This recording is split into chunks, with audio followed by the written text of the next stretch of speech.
Coordinating Minister for Political, Legal, and Security Affairs. Mahfud MD warned Finance Minister Purbaya Jangan about the risks of closing the BLBI Bank Indonesia liquidity assistance case.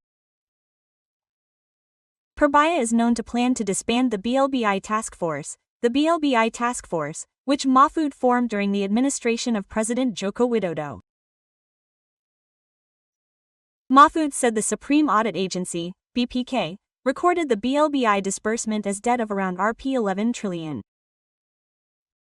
Mahfud suspects that Purbaya is reluctant to continue the task of collecting debts from BLBI debtors and obligors from the state due to friendly relations.